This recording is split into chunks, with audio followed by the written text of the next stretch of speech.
Hold on to your butts. This is the Comic Conspiracy for the week of February 16th, 2016. My name is Ryan Higgins. We're recording on a new laptop. We're recording on a new version of Audacity. What are we recording? We've been fiddling with this for an hour. What are we recording? I hope this works. This is the Comic Conspiracy. Did I say this? Episode 248 for the week of... for February 16th. You didn't say the Comic Conspiracy episode. You only said for the week of. Hold on to your butts for the week of February 16th, 2016. Make sure you do that. Hopefully this episode sounds all right. We'll see. I'm just going to go up however it sounds. I think it'll be all right. It should be fine. I don't know. Like, my gains are all weird. I don't know. Hopefully things are fine. Hey! We're working on a new laptop. How's it a new laptop? Things are set up a little bit differently, so we're going to kind of test this here for a little bit. A much better laptop than the previous one. So, my name is Ryan Higgins. Who is here with me this week? Only Brock Sager. For the love of God. New laptop, and we start off the worst possible way with a stupid two-man podcast. The classic. This is classic Comic Conspiracy podcast. Classic means bad. Old and bad. I only want the new hip podcast. Hey, I tried to get Donald on. I tried to get Albert Soy on. Albert Soy he wanted to hear this two-man podcast. No, he doesn't. Yes, Nobody wants to hear this podcast. Yeah, so I don't know. Hopefully this sounds okay. Brooke seems a little low, but I don't know. We'll figure this out as we go along. I'm also looking at you this time. I'm normally not necessarily looking at you. Yeah, much smaller cast this week than normal. So if this is your first episode of the podcast, I really apologize. This is not how most podcasts start. It's not how most podcasts sound. It's not who's on most of them. So we'll just get right into this. Hi, welcome to the Comic Conspiracy. Apparently, I have to stop because signups for the Nintendo accounts are live, so I'm going to have to stop recording this podcast really? and go sign up for my Nintendo right podcast. Now, so you can go sign up. No. You can do it while you're on the computer. For the love of God. I'm in. I can't type on this laptop. Because it's a new thing. Of recording an episode. Okay, for the love of God, I'm in the middle of recording an episode. I just tweeted that. You probably just saw my tweet. We have a crap load of stuff to talk about today. Let's start with. Are you going to sign up for Nintendo now? I'll do it later when I get off. Let's start off with Deadpool. This is a character in the Marvel Universe. Apparently. Neither of us have seen the Deadpool movie yet. So let's talk about Deadpool. Bryce, Toby, and Charlie all have. Fortunately, the three people that are not here. It's actually a good thing this wasn't our Deadpool episode because we wouldn't be able to talk about it. There'd only be two of us here. So next week we'll talk about Deadpool. I'm seeing it on Thursday. You're seeing it Friday. Mm-hmm. Everyone knows Deadpool's amazing. I'm very excited to go see it. Reviews have been great. Ratings have been amazing. Money's been amazing. I do want to talk briefly here about the amazing crap that it did over the weekend. Man, Windows 10, I'm going to murder every piece of you. Why can't you just be Windows 7? I don't want all these connected tabs down here. This is the worst thing ever. So, Deadpool. When this movie was announced, people were like, I don't know. It's some people, a lot of people. Well, the announcement was that comic people, I think, were excited, but I don't think anyone expected Deadpool to do. The weird way about the announcement of this movie was they did that 2-3 minute short of the scene with him in the SUV and knocking out the guys and all that stuff. Right. That was like kind of a test footage thing. Yeah. And everyone's like, that's awesome. Yeah, and it was cool that they did that, but you never had any idea that was actually gonna, go anywhere, come to anything. Yeah. Nobody knew that was gonna happen. I just think, it goes to what they, to just the passion that people had for this movie, and also the risk of an R-rated comic book movie, right? What a very unlikely scenario that this would happen. Well, no, because if you look at the general age range of people who read comic books, they are old enough to watch an R-rated movie without getting a parent's permission or having parents buy them tickets. Right, but you have to understand that the concern. It does, we don't make sense, right? I'm sorry, let me rephrase that. We understand. We make sense. Yes. We know who was going to see this. The people that run the movie companies, they don't make any sense. They don't understand. They don't know. They're like, oh, you have to have certain demographics, and you can't do this, and you can't do this. This movie has blown all that out of the water, showing what you could do with a well-marketed character, a funny character, a good movie. Mm-hmm. That's just, yeah. Well, I mean, there's comic books that I won't show my kids because I know what they're like, right? Same thing with movies. I won't show my kids certain movies because I know what they're like. Right. And that's the thing is comic books aren't just a PG-13 genre. There are plenty of comic books out there that need an R rating. I mean, look at Walking Dead. I mean, on TV, late at night, cable, like, it's not something that's on prime time. Right. We're getting Preacher. We have, Supergirl's violence versus Flash's violence versus Arrow's violence. Yeah, they're all different. Right, they're all different. So it's like somebody can watch Flash, but maybe not Arrow. Right. And I think, again, you have the people that want the R-rated superhero movies. Is that going to be enough past Deadpool? I think that's the concern. For me right now, everyone's talking, oh, we're going to Venom, oh, we're going to Punisher, we're going to have Ghost Rider, we're going to do all this stuff. And yes, that is likely. You probably would have got those anyway. But no project has been like Deadpool. No project has had this level of fandom, the amount of time it's been kind of in the works, the just everything about the Deadpool movie is unprecedented, I would say, when it comes to just any sort of expectations. Well, the thing is I mean, we got a glimpse of the Deadpool movie when we watched Wolverine Origins. No, you didn't. No, you got a glimpse of Wade Wilson's character played by Ryan Reynolds in the elevator. You got a glimpse of what this character could possibly be. Yeah, in that small little scene. They didn't do anything with that in the movie. It's completely and utterly different. But that one scene in the elevator gets you going, holy crap, Wade Wilson. Like, it gets you amped a little bit for a real Deadpool. Right. And this is us finally getting that real Deadpool. Yeah. And it's really, I mean, Ryan Reynolds is Deadpool. I mean, the person that he is, the type of actor he is, typecast all you want, he is Deadpool. No. I mean, everything looks like he did a great job. I just don't know if this can happen again. I think it can happen again, depending on how it's gone about, right? Like Suicide Squad, it's getting a PG-13. Or is it pushing it towards an R now? No. It's going to be PG-13, but it's not. But they could push it out a little bit more. This is true. I think it just really, really depends on the character. It depends on the story. I like the little meme that's going around the internet that I've seen on Twitter of Lobo going, Deadpool, wait till they get a load of movie, right? Yeah.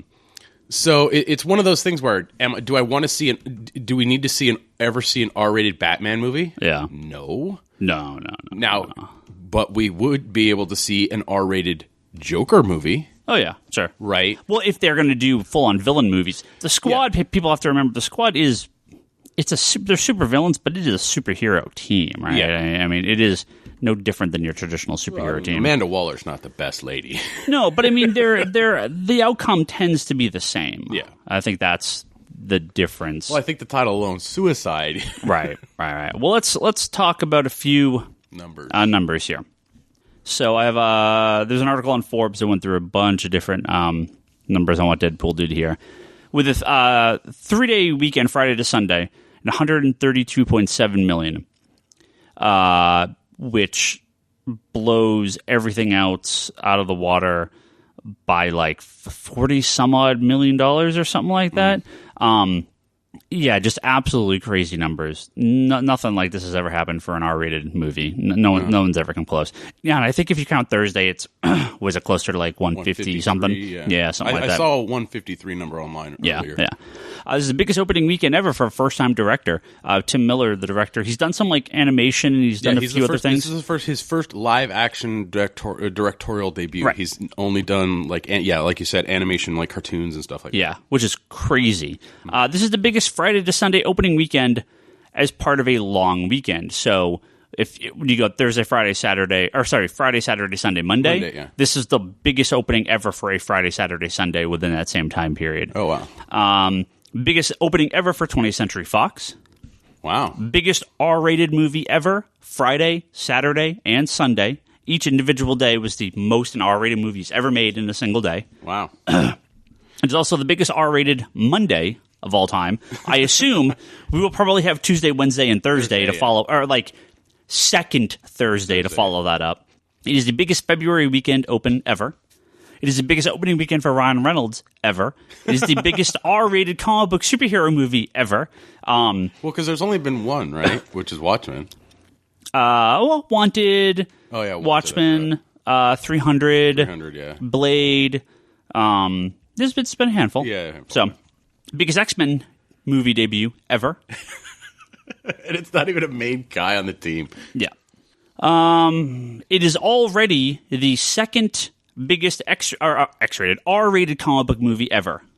4 days in, and it's the number 2 R-rated comic book movie ever. Number 1? It is just 300. It had a 210 million gross. Okay. Total. Oh shit! They're gonna blow it out before that. Jesus. Yeah.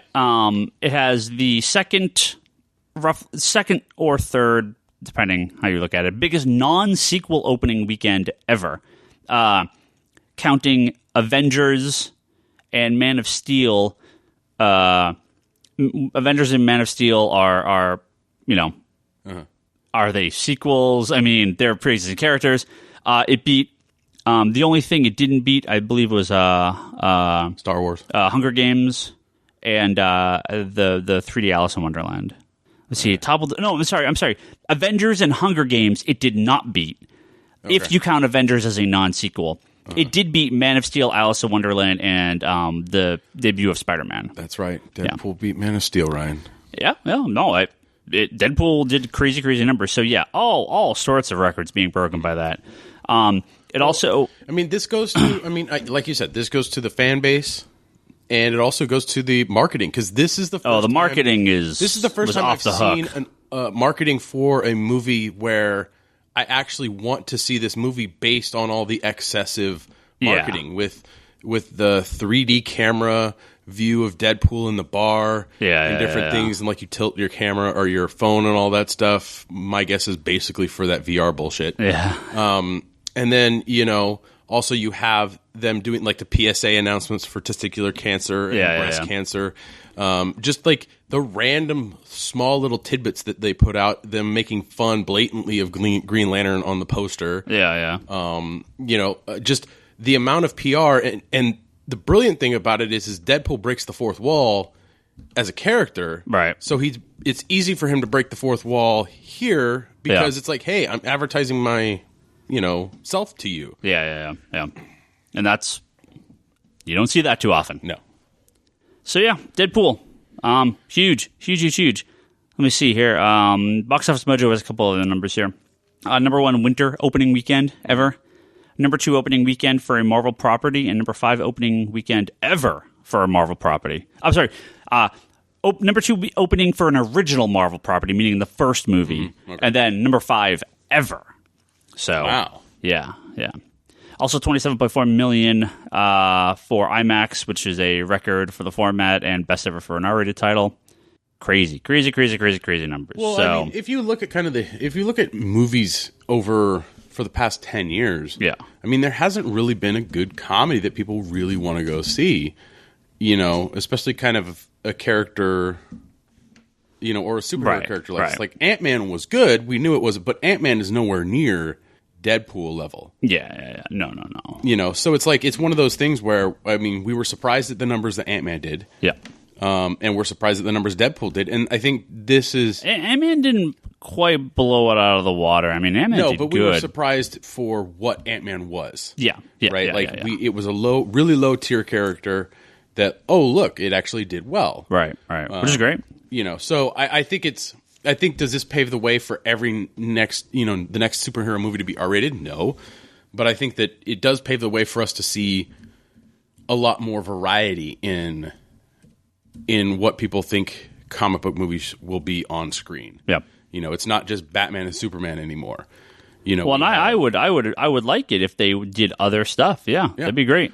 I mean, because there's a ton of different properties out there that could do it. I mean, doing like an Omega Man, or even doing Red Hood and Arsenal, or Secret Six, or going to Well, I think Deadpool is a rare character where you can do that with. That's both mainstream and kind of alternative. I don't know that you'd get an R-rated Red Hood movie. I mean, Squad is the closest we're going to get, and that's Batman. So, yeah. Let's move on to a few other things. The things we've actually seen. We'll go back to TV stuff in here in a little bit because we have some TV to talk about. But we want to talk about a couple weeks ago, as you may remember. I don't know if we talked about this. This was the episode where Bryce was like just clawing his ears out, right? We were DCing out. I don't know if anyone remembers this. I don't think we've talked about it too much, but on DC Comics, we haven't talked about it too much. I don't think. Maybe I don't know. DC Comics, a little independent company we talk about occasionally here. They tweeted out after a day of rumors about relaunching, about it, every book being relaunched. They tweeted out a simple hashtag rebirth. Yeah, the rebirth in front of the blue curtain. Yeah. A few weeks ago, they updated that picture, the rebirth picture that said, it's not a reboot. Well, that was like 2-3 weeks ago, maybe. All right, so... no, I thought that was more recent than that. Because we got it a few weeks ago for the rebirth. No, it was like over a month ago for the rebirth thing at this point. Rebirth wasn't a month. Well, a week or two ago, they sent out another thing that said it's not a reboot. Okay. Now, the other day, yesterday... Yeah, this is the one I know of. They added a third line to that picture. So you have Rebirth, which, as we've talked about before, brings up the imagery of Green Lantern and Flash Rebirth, the very popular Jeff Johns For me, it even encompasses like secret origin stories. Well, it's everything. I mean, for DC, much like you have Crisis and Secret, Wars for Marvel, and the Rebirth is tied to Jeff Johns' Flash and Green Lantern Rebirth. I mean, that's where those came from, where they took a very similar thing to what they did back in the 50s, where they took older characters, redid them, modernized them, kept various elements, kind of what they do with the New 52 overall, but in Jeff Johns' case, a little better. So we have a third line added. Oh, I'm sorry. So when you get to the it's not a reboot, kind of a joke maybe. Okay, so they're not going to reboot the characters. Oh, new number ones, but, what are they going to do with this? Well, we know of a third line, and that line is, and it never was. So it's not a reboot, and it never was. Now, to me, there's only one way to read this. Now, I suppose you could read it that the Rebirth was never a reboot, but that doesn't seem to make a lot of sense. I believe what they're saying here. Of course, we'll find out more. Possibly Friday. Rumor is Friday. Because that's the Comics Pro meeting, and they're going to be talking about it there, so we could find out Friday. Does this mean the New 52 was never a reboot the way they've always said, it's not a reboot, it's not an alternate reality, it's just this is the new line. Well, they could very easily pull back from that and be like, yeah, you guys have been reading Ultimate Marvel or Ultimate DC for the last 5 years. We're going back to the original versions of a lot of these characters, or some form. Well, of that. okay, so we've talked about this a little bit because we found, I've been at the shop yesterday and today, and when we talked about it, it was Green Lantern didn't really change. Batman didn't really, like, the universes didn't really change. Like, all the history that we got. Oh, some of them absolutely did. But like Green Lantern didn't really change from the old Green Lantern to the new Green Lantern. There really wasn't. No, Green Lantern didn't have a ton of change. Yeah. Batman himself necessarily didn't have a lot of change because we're coming off of the Scott Snyder stuff and kind of everything's. Well, they had they had changes to like his age, but no actual like. There wasn't a real change to his. So so technically, we don't have, we have these characters that kind of just continued on, right? And if you kind of look at it, Green Lantern hasn't really been connected with what's going on in the new line with other. Well, books. a lot of them have been fairly. Like standalone, fairly standalone. Yeah, absolutely. Especially like Justice League and except for certain titles that tie into it, like Wonder Woman ties into it, and Justice League Dark, and all that stuff. Yeah. But the families have kind of stayed like in their own universe. Yeah. But yeah, I mean, I'm completely. You had said something. You had mentioned earlier that it's not a parallel thing. Well, it's not necessarily parallel to anything. It's just another Earth. Well, that's my kind of question about this, because when they started the New 52, if you go back and you read the interviews with Dan Didio, he said it's not an alternate reality, it's not a reboot, it's a brand new publishing line. There is no older continuity. There is nothing to go back to. This is brand new.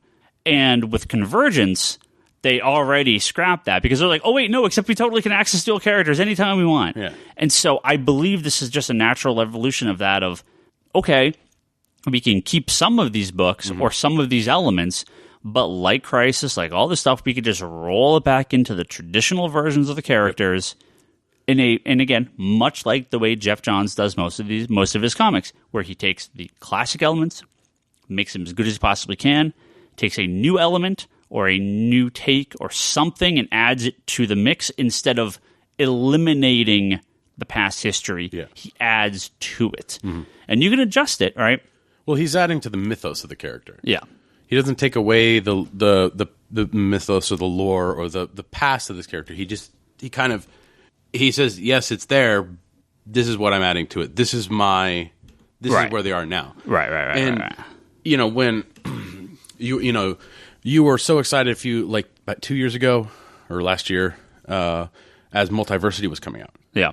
And Morrison's kind of blatant, this is this Earth, this is this Earth, and then we get that guide. Well, and again, that's a complete change back from what they were saying prior of, there's doesn't exist anymore. But the thing is in that remember the guide that they gave? Yeah. There were actually Earths that they didn't tell us. Yeah, there were some what those Earths were. Right. And because of that, like we talked about this earlier, but it got me thinking is, we deal with these 52 universes, but we can have an infinite amount of universes because if a universe dies, right, something's going to take its place, right? If there's a void, something will go and fill it. Yeah. And the Green Lantern Corps Edge of Oblivion is them going to a universe that's dying, right? Right. It had its own version of the Lanterns, right? Which means it could possibly be just a parallel universe or parallel Earth universe because we base it off of Earth because we're selfish like that. But it's them going back to that. And the thing is when you're dealing with big topics like universe is dying and being reborn and all this stuff, time is also not this huge thing. Like it could be today in our universe, and a universe could have died yesterday, and it still has today going on for it because time doesn't. Things aren't just because this one's still going and this one died doesn't mean that the time is. It doesn't line up. Yeah. I mean, they could go right back to the original or the post-crisis DC universe, the pre-Flashpoint DC universe, and just say, and now it's the next day. Yep. And just go back. I mean, they could do that anytime they want. They don't have to acknowledge any sort of time difference or anything weird like that. So, I think we're going to find out this week, at least some elements to it. We better find out something this week because your orders are coming up. Well, no. Well, so here's the thing. The May solicitations went up this week, which everyone thought, it's still 52 issues. Everything's going to be the last issue. We're going to get all the news. Nothing. Yep. The issues are up. A lot of them sound like end of story arcs, but there's no...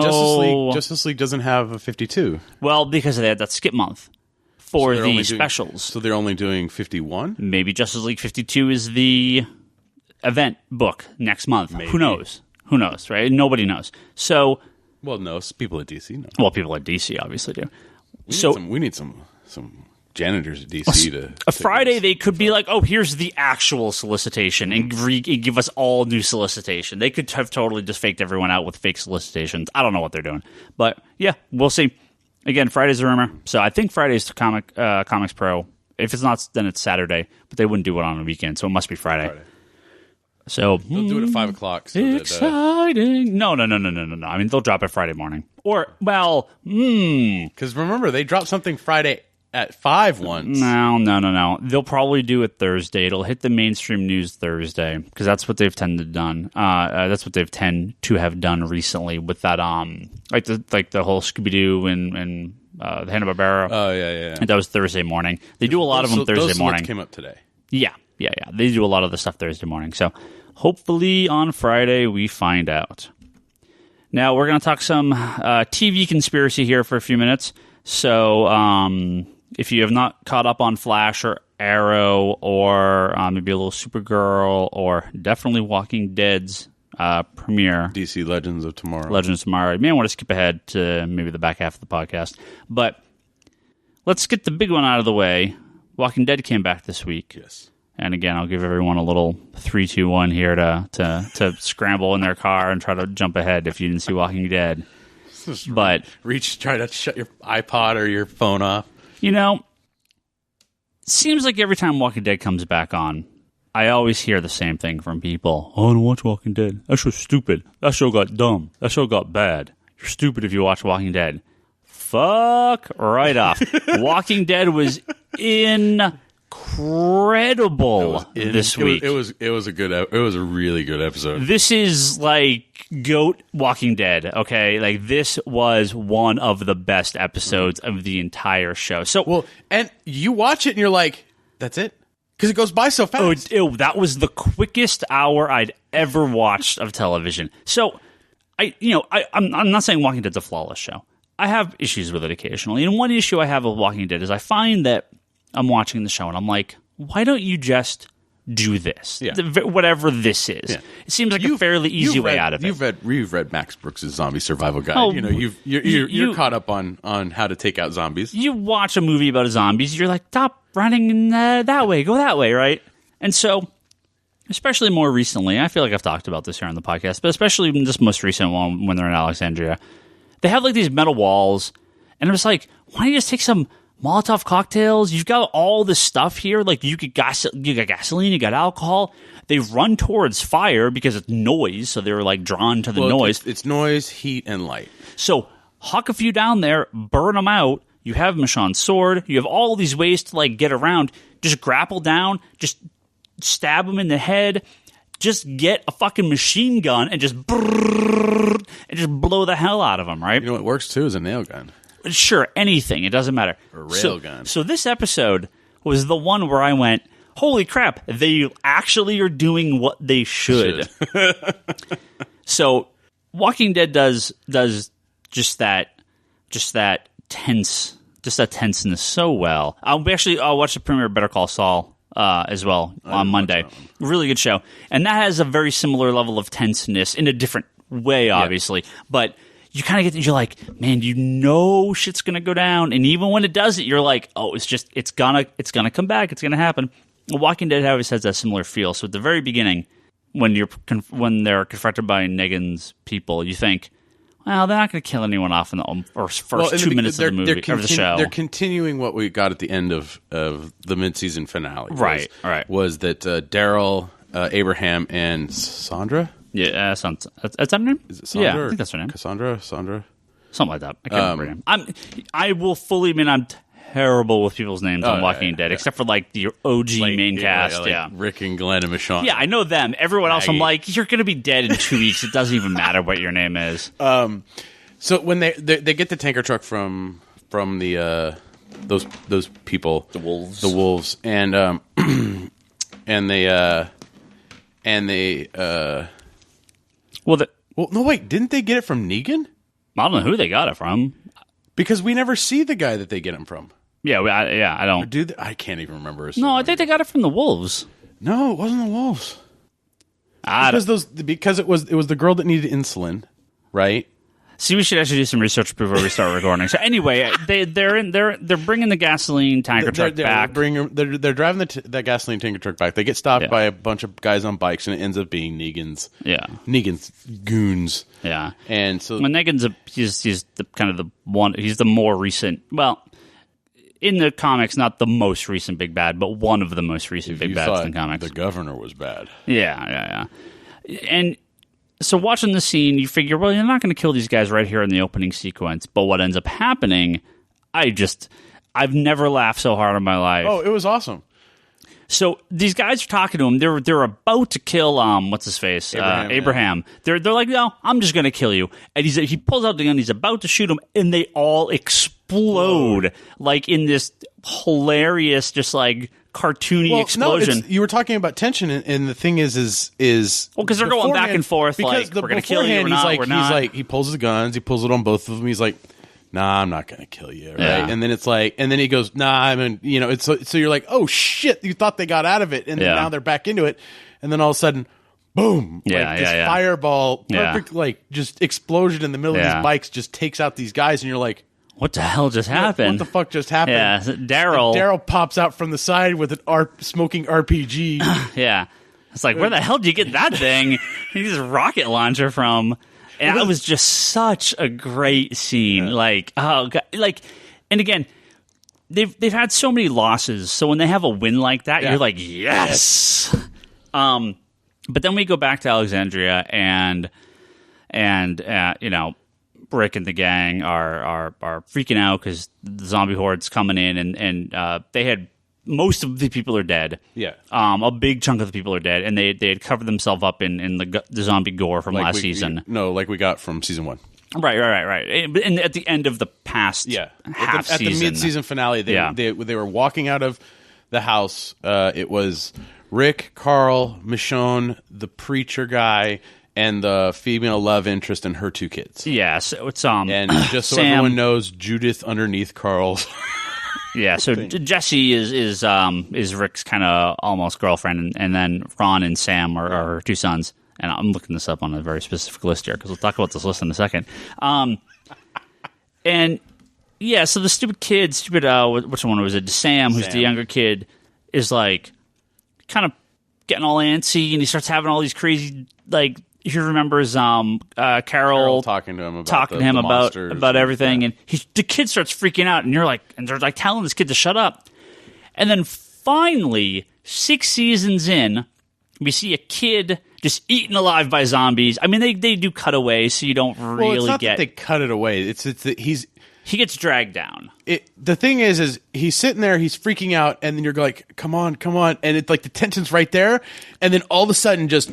Five zombies just on him. And you're like, nope, he's gone. He's gone. And then the mom's like, Jesse's sitting there holding on to his hand. Yeah. So for a season and a half, she's been this sort of on again, off again love interest for Rick, and she's screaming, and Rick's just like, oh, like you see Rick's eyes starting, and he's trying to pull her away, and then all of a sudden, there's just like 5 zombies on her, and you're like, oh, she's just dead.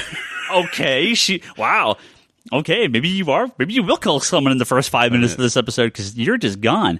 So then Ron, who's the other son, the one that's been kind of going back and forth with Carl, and he kind of has like this hate for him.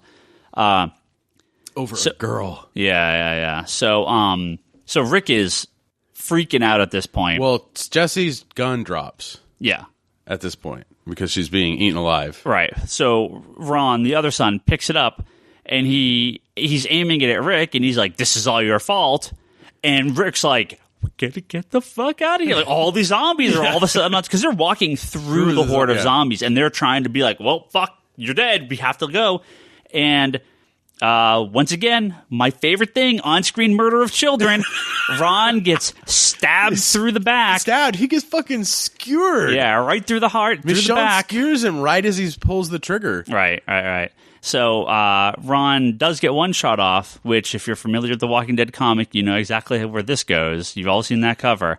So Michonne just skewers the kid because he was going to shoot Rick. Yeah. I mean, so Michonne's like, "Fuck you," and just right through the gut, and then more zombies start coming up, and then you look over and you see Carl, and Dad. Fucking no fucking right eyeball. Yeah, Carl, he shot his right. I mean, it's not like he shot through his head. It hits his eye at like an angle. Yeah. And like it he like blows the entire eye socket like out on the right side. And I mean, you've seen that cover. There's that cover of like, I don't know, what was it, like in the 90s or 80s, something, late 80s or something like that. Yeah. So yep, Carl, we're getting ready for Eye Patch Carl for a while. I wasn't sure if they were going to do it, but they did it. Here we go. That was classic because Carl's just sitting there like, Dad? What? Yeah. Yeah. And then he falls and Rick grabs him and everyone's like running. Yeah. So, and then we go to the point that I was saying earlier of finally people just do what I said to do, have been saying to do for 6 seasons. Just kill all the fucking zombies. No, you're forgetting the wolf guy. Oh, yeah. Well, they've had this back and forth with the wolves last season, and those are brutal episodes. Yeah. But they had captured one of the last surviving wolf that the other guy hadn't killed. Man, I am just the worst with these characters' name. Morgan, yeah, the guy with the bow staff. Mm-hmm. Donatello. He hadn't, the one he didn't kill, had kidnapped the nurse, the doctor that was helping everyone. Which you don't remember her name. I don't remember her name. Again, she'll be dead in the next 3 episodes, just like every other character, so I just don't even bother. So they're having this back and forth. He's trying to get out with her, but then what happens? He gets bit. So she's like, well, I'm a doctor. I'm going to try to save you. He's going, and she gets caught up, and he goes back to help her to take her out of the establishment, and then he gets bit. And then she's like, I can save you. Yeah. So we need to get back to the infirmary. Yeah. So he... Hold on. Yeah, so she says, oh, I could save you. Yes. And Wolf guy is like, all right. Let's go. I think Carol just fucking shoots him 12 times. Well, no, it's like they're almost getting to the infirmary, and then all of a sudden, Carol shoots him. But the great thing about that is even in him dying... Right, and after getting shot, he's still trying to, like, save her her from getting bit or whatever, and give her a path to the infirmary. Right. Like, so I mean, you see kind of this change in that character. All right. So then we get the scene that is just one of the more interesting shot scenes I've seen, especially in Walking Dead, but just in any show recently. Rick goes outside. After they kind of get to the safety, after they get to the infirmary, they get to the infirmary, or do they go to the church? Because a bunch of the people were going to the church. No, what it was is at the beginning of the episode, before we get the death of Jesse, Sam, and Ron, the preacher is with them, and he breaks off. He goes to the church. He goes to the other people. He takes Judith with him, and the people that had holed up in the church. He's there with, right, and so that's where he is at this point. But what happens in the show is after Carl is shot, right. At this point in time, the doctor's at the infirmary, the preacher's at the church, with their group. Maggie's still up at top. Yeah. Rick or Glenn and the girl have just gotten back into Alexandria and are trying to figure out a way to save Maggie, and. So Carl and Michonne Rick and Michonne are running, desperately trying to get to the infirmary with Carl. Right. They get to the infirmary with Carl. They slap him down. Everybody's like moving like it's an ER fucking TV show.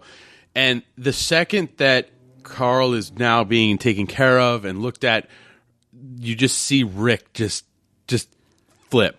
Everyone's like, where did Rick go? Oh, he's outside murdering zombies. All the zombies. Well, so they do. Glenn almost gets killed, but then he's saved at the very last second. Desperately trying to kill him. Yeah, by Abraham. And whatever her name is. Again, she'll be dead in 5 episodes, I'm sure. Daryl. Well, Daryl's with them. Oh yeah, Daryl is with them. Yeah, I forgot Daryl is there. So we now basically have the whole group back together. This is what I wanted to get to. Yeah, and they now just take every weapon they have, and they go out and they just slaughter. Well, every zombie. Is they do. Well, the shot I want to talk about the shot because they start to show Rick's hitting one, then it switches to another character. Right, it's Rick is out there by himself. Well, hold on, taking him out. So Rick, they all start. They're all like, we're all going to go out. Fuck, Rick can do it. Let's do it. We're going to make our stand. We're going to just go out there and who cares? So Rick kills one, and then they show like Daryl kill one, and then Abraham kills one, and then Sasha. That's the other girl's name. Sasha kills one. So they show them like slowly, like one, and then you're going to get this faster pace, and then you actually don't see the zombies anymore. It's just this completely black background where it starts going faster and faster and faster and faster, and the shots of them just like doing all these crazy motions of you assume it goes to. Well, hold on. There's a zombie at the end of whatever they're hitting, but you don't actually see. Well, the shot you're talking about, they go from Rick's taking out a zombie and you see it to Sasha taking out. You see them taking out a zombie. Then it's everything goes black and you see them like from the side taking out a zombie, and then another way of taking out a zombie, and then it's just everybody standing in front of a camera. Just taking out a zombie, and that's what you're talking about. That's speed one. That's what I'm saying. But you don't actually the way they cut that shot, where you kind of actually don't see them attacking a zombie. The shot at the very end, when it starts getting faster and faster, they're just in pure blackness attacking nothing really. We are to assume you're the zombie. Well, we are to assume there is a zombie at the end of whatever they're hitting, but it was a really cool shot, and I really liked the way they did that. And you just felt this crazy intensity from these characters attacking basically thin air, kind of at the end. But it just kind of shows how they went through this process of we're just going to kill to the pond in the middle of Alexandria, dumps fuel in there, and then blasts the fucking lake with an RPG and sets this huge bonfire going off. Yeah, for the remainder of the ones they start walking, so they're distracted. So this is where they. Yeah, so they're attacking. They can attack it from the back, and all the zombies are kind of distracted by the flames. The one where that head comes like half off. Yeah, so they just go crazy. So yeah, man, what a crazy episode. And then this is the best thing: the episode ends on the tenderest of moments, right? Where it's like Rick Carl's asleep on a bed with a patch over his eye, or the bandage over his eye, and Rick's just pouring out his heart and all this stuff, and it's like, I want to show you the new world. I want to show you the new world. And all that happens is it goes to like Rick's hand holding Carl's, and Carl squeezes back, and Rick looks at it and goes, and then it's like it ends, and you're like, that's nice. Wait, that was the end of the episode? Yeah, it went really quickly. So, there's so much good stuff. All the Walking Dead. I'm so happy that that's back. Flash, Arrow, Legend of Tomorrow, development pretty good. Real quick recap on a few of these that have been good. Legend of Tomorrow, I haven't talked about a ton. I enjoy it, but I feel like it's not 100% there. I love the concept of it. Mm-hmm. The guy who plays Snart did an amazing job in the last episode with the Russians and and having to like not seduce the scientist lady, but like just his personality came across really well in this last episode. Yeah, Captain Cold's been really good. The Rogues are always going to be the best part of the show, but there was kind of this weird, stupid kind of weird plot hole in this episode too, where so if they basically have Vandal Savage, just not killed by like the right person. Yeah. So this was like the other episode. So like, why didn't you just kill him? Why didn't you just get Kendra and come back and kill him later? But whatever. Anyway, the point of the show is they're going to be bouncing through time trying to fight Vandal Savage. It seemed like they're all kind of two-parters, which is cool. Kind of extends out each time period they're in. I like the characters. I like the connection. I like the show, but I like the concept of the show. But the kind of the individual episodes is not 100%. Well, because everything's almost been a failure as they're going, right? It's like, okay, you went to the 70s and you couldn't break into this. Like, it's the 80s now, and we're at the Pentagon, and Ant-Man goes, I'll just shrink down. Or sorry, Adam goes, I'll just shrink down and go steal the papers. And like, no, that can't work. It's like, in 1986, why wouldn't it? In 1986, they didn't have like laser dust technology where they could a particle of dust that's too big is coming to the ventilation shafts. And you kind of sit there going, and I mean, you're dealing with Snart and what's the Heat Wave? Heat Wave. What's his name? Oh man, Heatwave's actual name, Mick Rory. Mickey. Yeah, Mick Rory. Mick Rory. Yeah. So those two characters break into places. Right. And they break into places that have high technology because they've been breaking into stuff from the like 90s and early 2000s and now 2016. Yeah. And yet they can't break into a place in 1970. Well, or 1980s. Well, no, they do. They steal that diamond for his dad. They do a bunch of stuff. But yeah, but it's like he does that perfectly. But breaking into the Pentagon's a little bit different, no matter when you do it. So I like the show still. I like it. I hope it picks up a little bit though. Arrow has been pretty interesting. They brought back Roy for an episode, and he does some flips. He does do some flips early on. You get a little bit of that.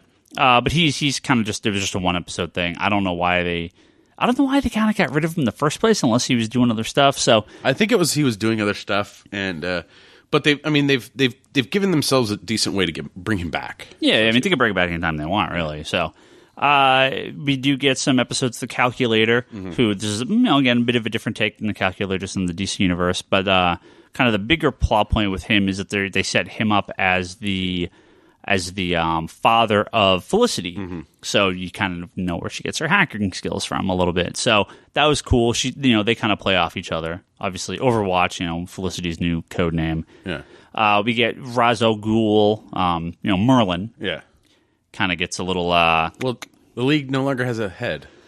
He no longer has a hand. Yeah, and he no longer has a hand. So yeah, we're getting this big thing now because they've kind of pushed Damien Dark off to the side a little bit. Yeah.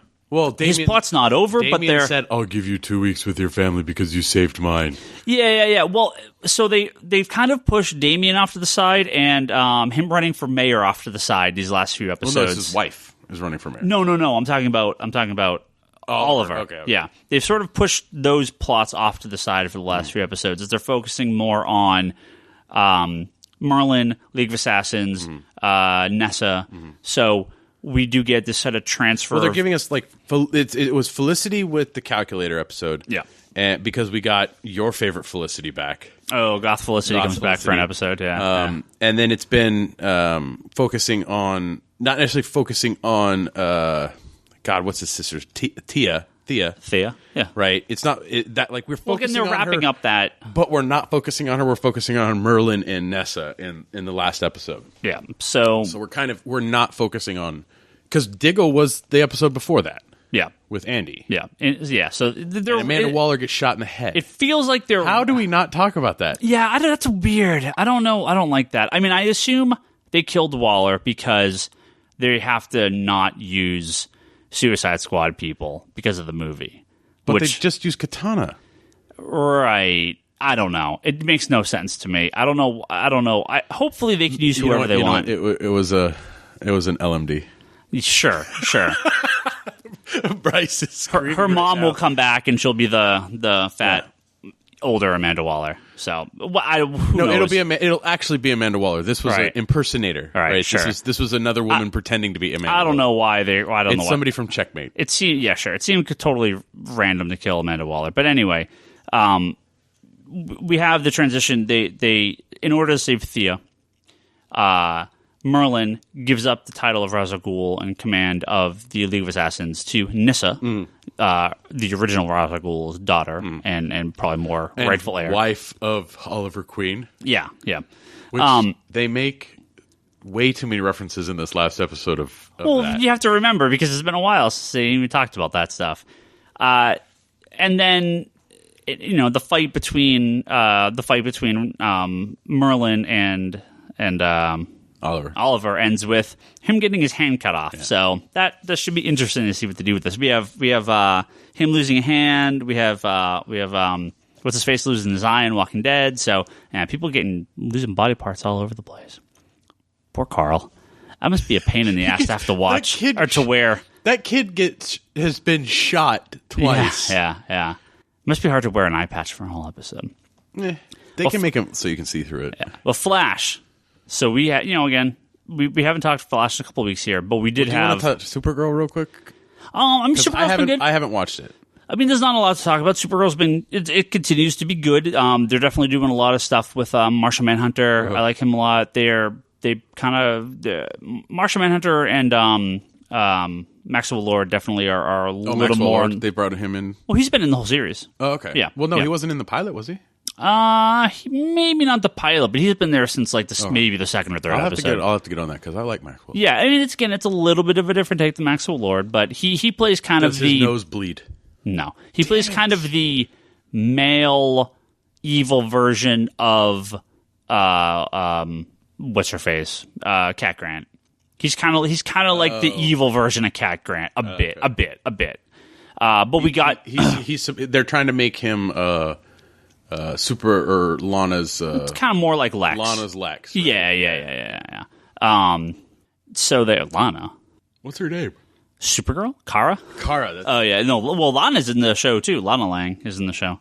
That's Jimmy Olsen's ex-girlfriend, girlfriend occasionally. Yeah. Okay, because again, the pilot didn't have that. No, yeah, she wasn't in the pilot. Okay. But more recent episode, is this a better Lana? Then Smallville? Yeah. Oh yeah, no, she's terrible. Well, she wasn't bad in like the first 3 seasons. Not early it was on. season 4, 5, and 6 were like, she got real bad. Get that bitch out of here. She's not a witch. She doesn't have like random kung fu powers or anything like that. Yeah, none of that garbage. We did get the Bizarro Supergirl episode. That was a cool episode. You got Livewire, right? That was a long while ago. Yeah, that was real early. But yeah, the Bizarro episode, which more recent one, that's kind of a big Maxwell Lord kind of heavy episode. So yeah, but Flash this last week was the first part of the 2-part. In fact, it's happening right now. Is the second part. We're missing it, but we'll talk about it next week, I'm sure. The first part is the Earth 2 episode. Welcome to Earth 2. So lots of great little cameos. We did talk about this last week, if you remember, with the because there was the GIF that got posted with with where we see the Dark Knight Green Arrow. Well, so it wasn't that. So it is a different. We don't know who the Green Arrow is. Okay. It doesn't appear to be that. It's someone else's Green Arrow. Okay. It's the Legion ring. It's super. He's running through and he sees I didn't see Supergirl. The Legion ring. Oh yeah, it's moving too fast. Yeah. Gorilla Grodd. Yeah, I saw Grodd. Yeah, it's in that same shot as Grodd. Oh, okay. So it's in that second half of his travel to the Earth too. But then we have these other things. Deadshot is hilarious. This is not in the time travel tunnel. This is Earth 2 Deadshot. Right, this is when he's in Earth 2. So he keeps running into people. It's not really Deadshot. It's Floyd Lawton. Well, he keeps running into people that are the Earth 2 versions of people that he knows. And so one of the people that he runs into is Floyd Lawton, also known as Deadshot. And he's nicknamed Deadshot because he's a terrible shot. And he can't hold a gun. But he's a police officer in Earth 2. So very funny. He's partner to Iris West. Yeah. Who is Detective Iris West. Yeah.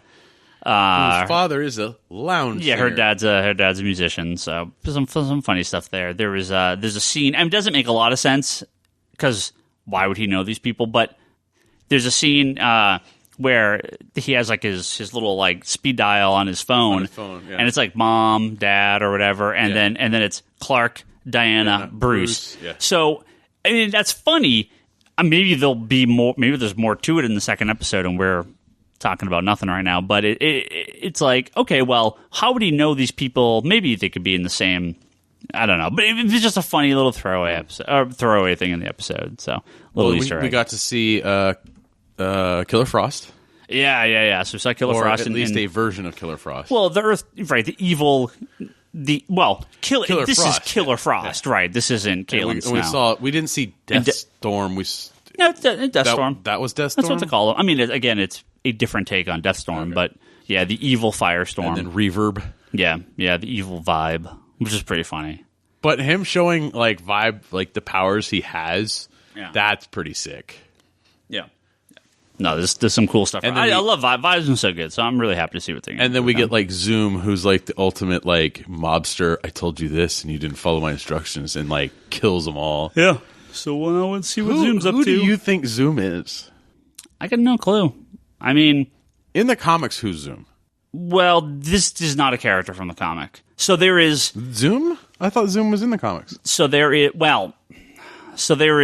Professor Zoom, the Reverse Flash. Yes. That is Professor Zoom, the Reverse Flash. That is Earbot Thawne. He's the original Flash. He's the one from the future that comes back in time to just fuck with the Flash. Yeah.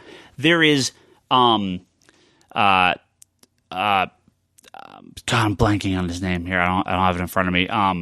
There is the character named Zoom that is a Hunter Zolomon, who is he worked for the police department, and he was injured. And I don't remember how he gets the powers. At the top of my head, I can't remember how he gets them. But he basically goes and becomes Wally West's version of Zoom and of Reverse Flash, and says, in order to make you failed to save me because you don't have enough failure in your life. You're too powerful. You're too good. You've had perfect life. You've never had tragedy. So I'm going to attempt to, cause tragedy in your life to make you a better hero. Mm-hmm. And this is sort of when Jeff Johns redid the Reverse Flash, when they bring back the original Reverse Flash for Wally, or for Barry Allen. They give him the backstory that his mom was killed. Because in the comics, his mom was never killed or anything originally. Yeah. So then in the New 52, you have Iris's brother is the Reverse Flash. So there's three separate characters, but none of them have a. There's like there's a Dark Flash. That's the Dark Racer, right? There's Black Racer, which is one of the new gods. Because I want to remember, was there like a Dark Racer? Or there is a couple. I mean, there's so many fucking speeds. There is like a Black Flash, like a Black Racer, but it's not what he's called. But it's nothing like this. So this is he could be anyone. That's the thing. This is not a character from the comics. I mean, it is a character from the comics, but it's a completely different take on. Yeah. Much in the way that Harrison Wells is not a character from the comics. That was the idea of Reverse Flash. Eobard Thawne is, but him taking on an identity of someone else and doing all this stuff, that none of that's from the comics. No, I think Harrison Wells fit perfectly into it. I mean, it feels just like a natural connection to somebody who would be in the comic books but is not. Yep, I like it. Flash is awesome. I can't wait to watch tonight's episode. Yes. All right, we got a few questions here. Hopefully, we made the guy who really requested that we talk about Walking Dead happy. Hopefully. Got one here from Dennis. He says, "Is he a menace?" No. I'm such a jerk for that one. He says, "Can you tell me some of your favorite obscure DC series from the past? For example, I like the Vigilante series with Adrian Chase. That was the late 80s, I believe. Checkmate and Camelot 3000. All good choices. I'm a big fan of Checkmate. No longer obscure, but the Suicide Squad, much like Guardians of the Galaxy, fairly obscure comic book until more recently.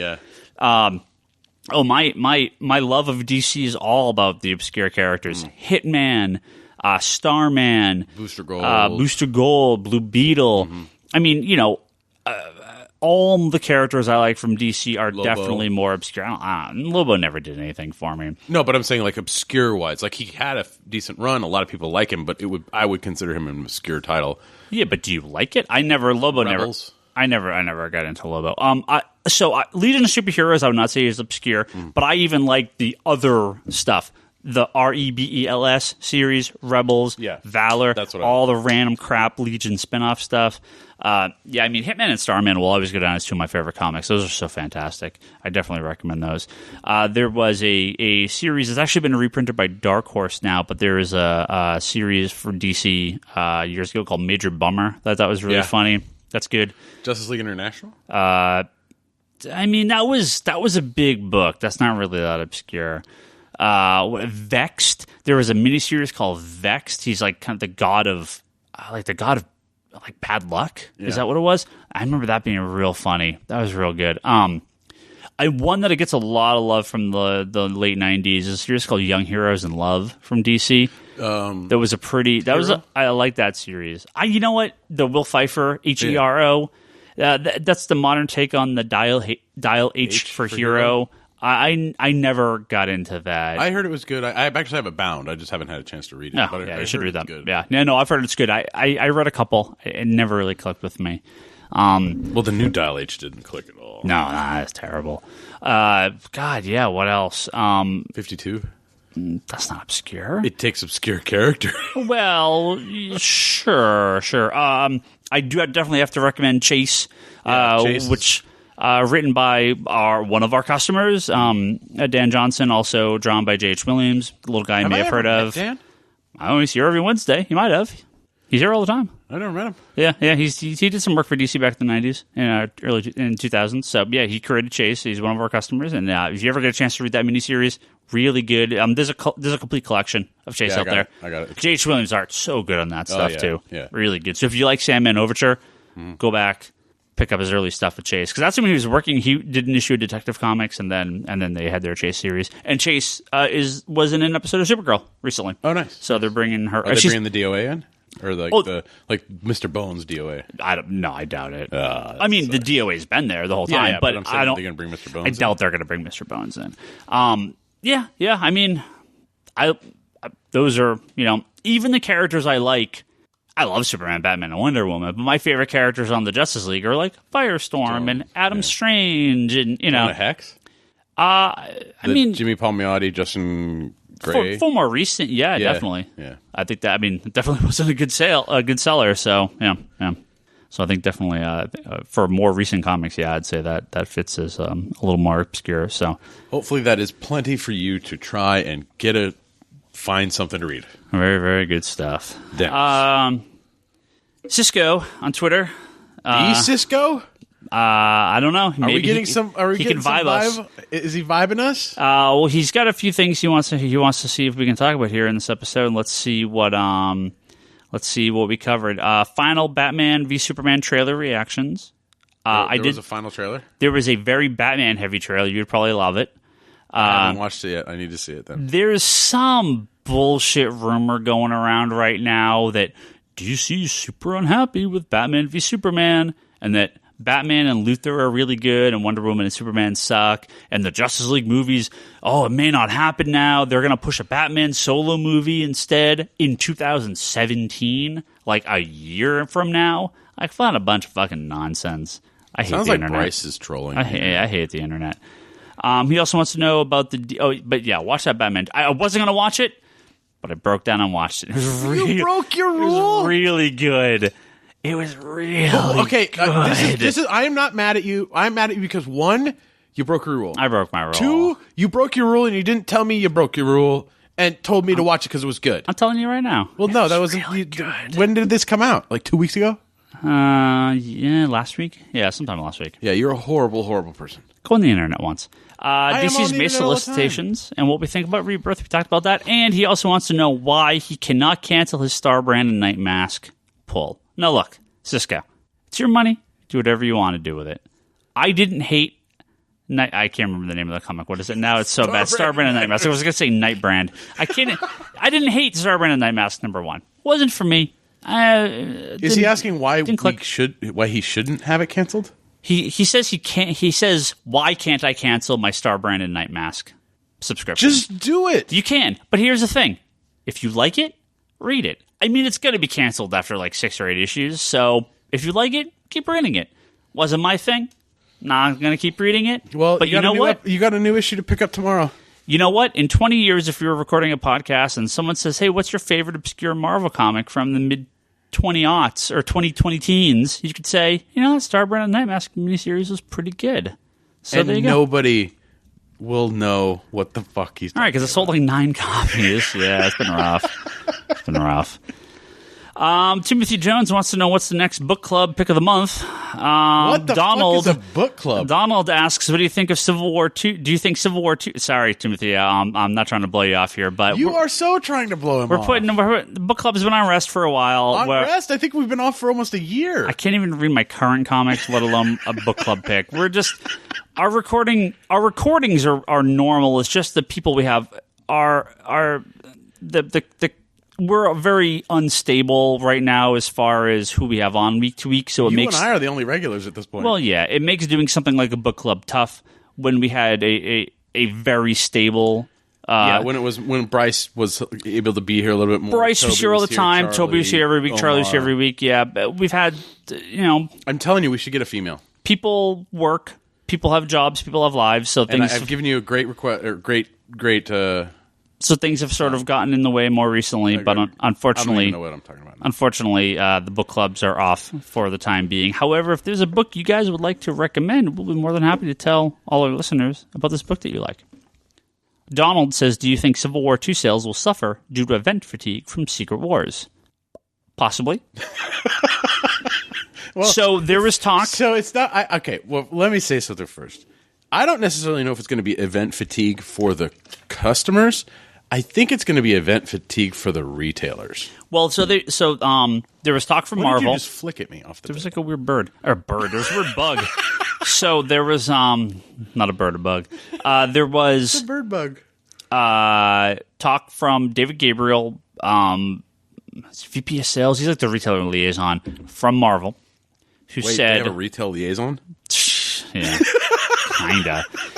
Who said that somebody has that position, but he doesn't necessarily do the job. Bleeding Cool, if you actually go look, I think it was on, I want to say Monday. Bleeding Cool has a really good translation of his interview and what he says and what actually is going on. Did you repost this? No, it's on Bleeding Cool. Need to repost these. Go look at David Gabriel's stuff. Go look it up there. It's really funny, but it's basically true. They're not going to cancel every single book like Secret Wars, but I think every single book is going to tie into Secret Wars 2. Marvel will be stupid not to do it. Huh? Civil War 2. Civil War 2. What did I say? Secret Wars 2? Yep. Civil War 2. Well, I think that's because Donald came in and said it's Secret Wars 2, and it's just Secret Wars. Every book will, not this Donald, different Donald. No, I know, but not this Donald, yeah. Every book will tie into Civil War 2. I think it'll do really well, but the crossovers and the back half of the series will really depend on the quality of the title. Mm-hmm. If the book sucks, it's not going to be anything like the original Civil War. That was a once-in-a-generation event for Marvel. Nothing will come close to that. And I mean, even if they just go to tie-ins and all that stuff, I mean, retailers now are just ordering. I mean, most of them are ordering to be intelligent about what they need to have on their shelves. Yeah. Because, I mean... Well, you have to. Yeah, you have to. The stores that have gone out of business were the ones that are like, oh, let me order to get that 1 in 300 variant from Marvel. Well, if you sell it, that's fine. But yeah, if you're throwing a bunch of... the idea that stores are throwing a bunch of... So, okay.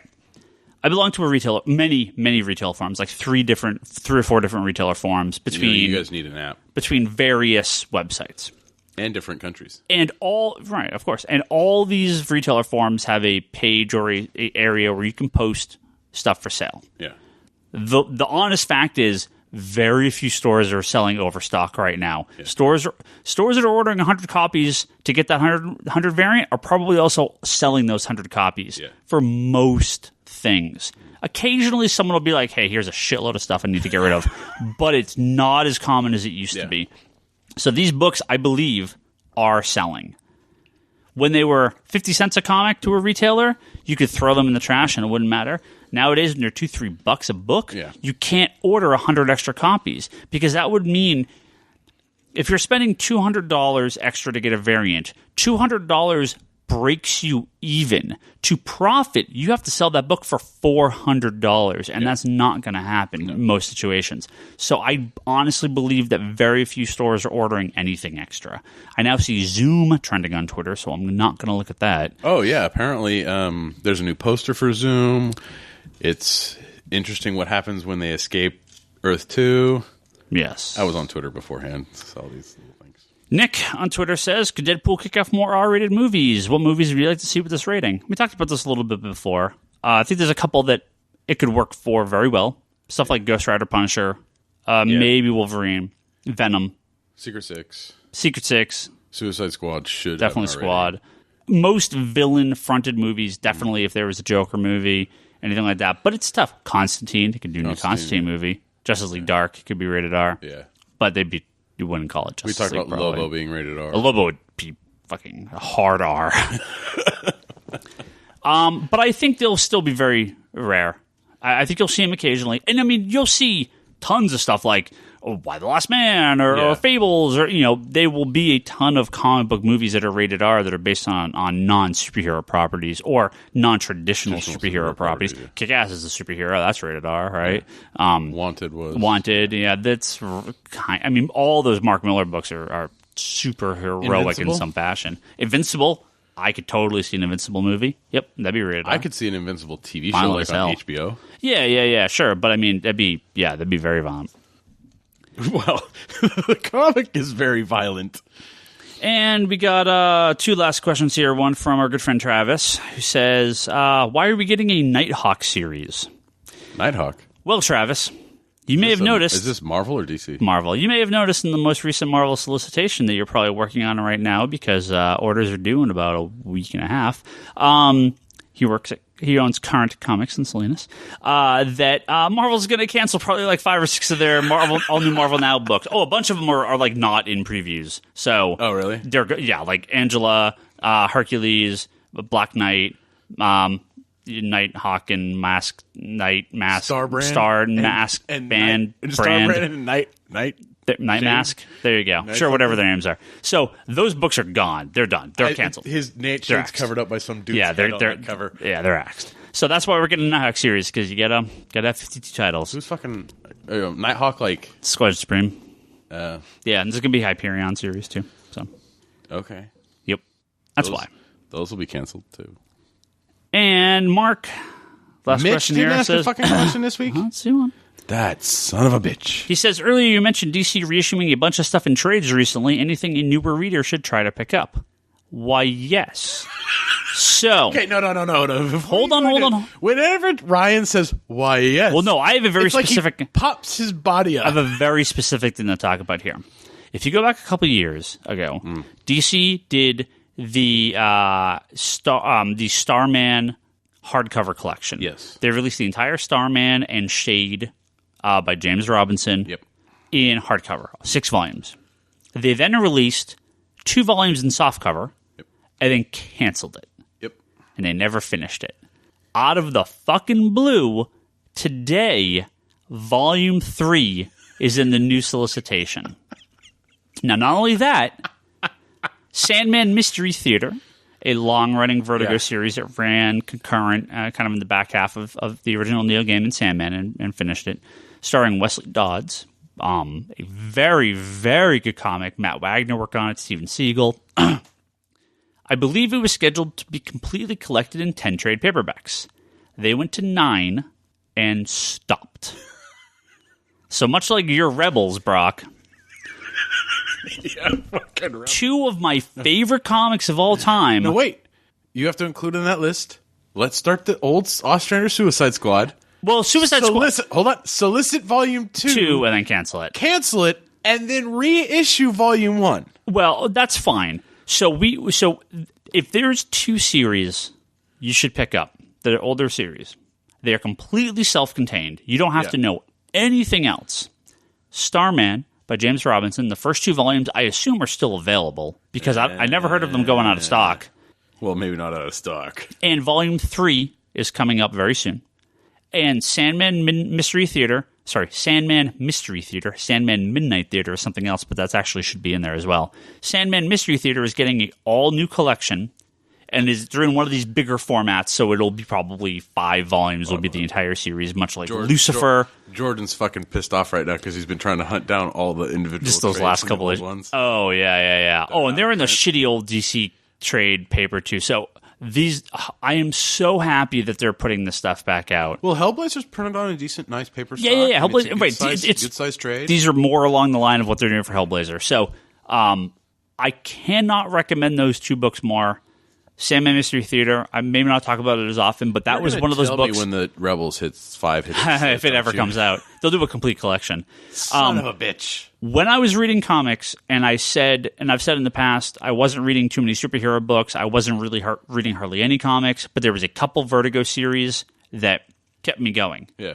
I always say Invisibles.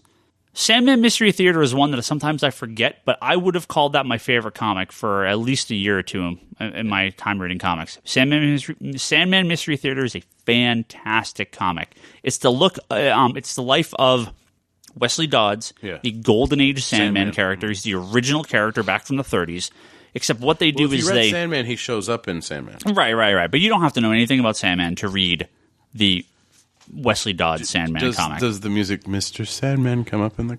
I mean, maybe once or twice. So they basically take his original adventures and redo them, and it's still set in the 30s, but they redo them in a much more, it's not like a goofy old Golden Age comic. It's more like a noir. It's a very serious noir look. There's a great Sandman Starman crossover, but the way they do it is Golden Age Starman is in Sandman Mystery Theater, and modern day Sandman and old Wesley Dodds is in Starman. Okay. But they're like, you don't have to read either of them. It's like a crossover where you don't have to read both parts.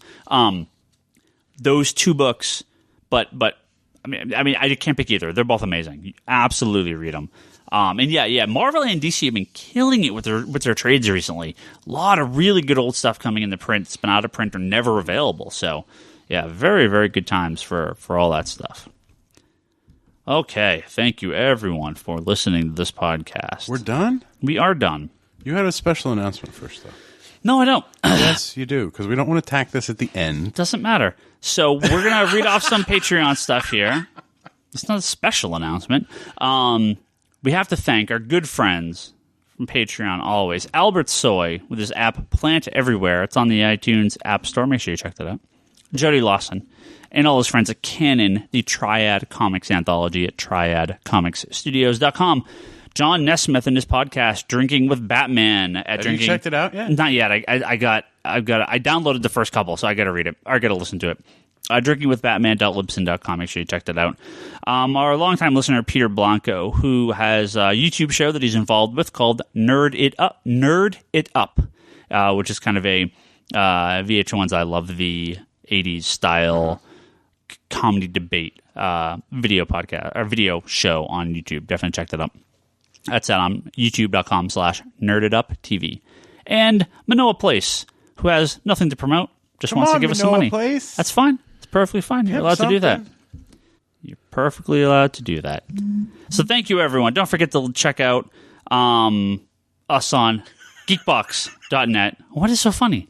It's just because you had to retype the outro because it's not on the computer. Yeah, but it's all here. It's all there, but it's not like your notes from there that you're used to looking to. It's a little bit different, but it's fine. It's fine. Just don't forget to check us out on geekbox.net, where we have all our episodes, including all our previous episodes, available. iTunes, obviously. Rate and review us on there, please. Which you haven't looked up any. I look at it occasionally. You need to bring some choice ones, like some good ones on here. If you rate and review us on iTunes, just don't rate this episode, please. Don't forget, you can contact us, the contact form at geekbox.net. Also, email thecomicconspiracy@geekbox.net. Get a email right on here. Patreon.com/comicconspiracy. You can go in there and donate some money to us. We keep this podcast going. A little cash for the boys, a little pays for hosting, pays for pizza, all that good stuff. Digital.comicsconspiracy.biz, so you can go buy all your digital comics that goes through the Comixology they just had retail that site. Harley. What was that sale? That's gone. That's over now. Yeah, they just had a big holiday or Valentine's Day sale. Well, Harley only had the Mad Love collection. Yeah, but there was some other good stuff in there. Always check the sales there. ConspiratorBrock.com. That's Brock's blog and video pull list. Make sure you check that out. The Infinite Long Box and the Wanderers in the Fourth Dimension podcast. Those are Charlie's other podcasts. You can go hear him talk about comic books and Doctor Who. And it was Charlie's birthday yesterday. Happy birthday, Charlie. Happy birthday, Charlie.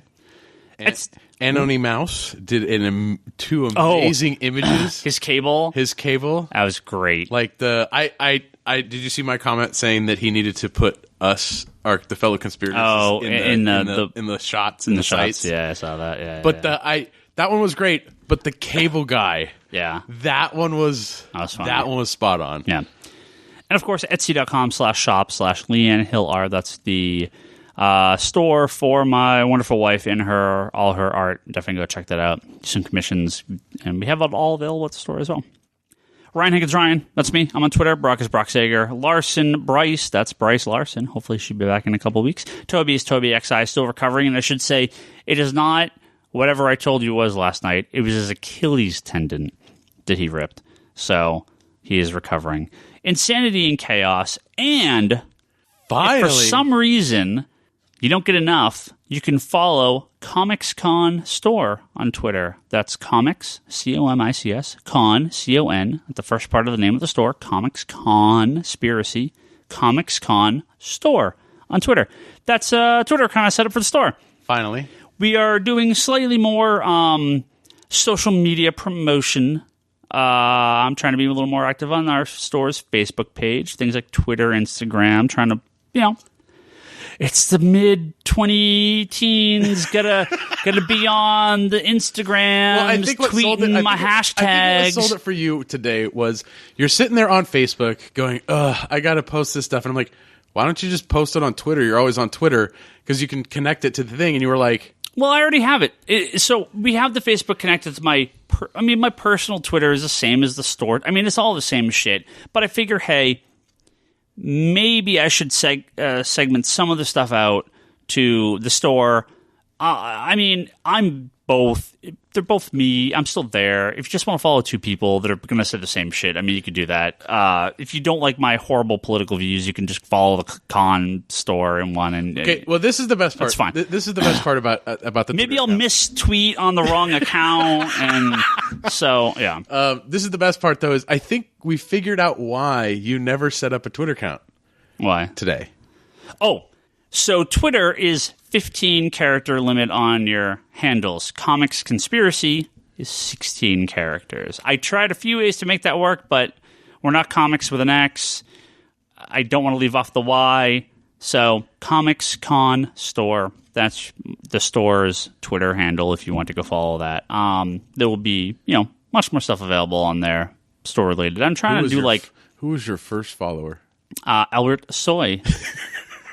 He jumped on that shit apparently. He got a notification because the email's connected on his Twitter notes. Of course, Geekbox, Comedy Bit, and Good Job Brain, All Talk Podcast, and the Manga Machinations. Make sure you check all those guys out. That is all the other stuff we have on our little podcast network. Go do whatever you do, and that's it. And don't forget, you can always call the store to order books. Yeah, whatever. You can do that. You'll hear about that on the Comics Con store Twitter account. There you go. Yeah, go follow that thing. All right, we'll see you guys next week. You survived a 2-man episode.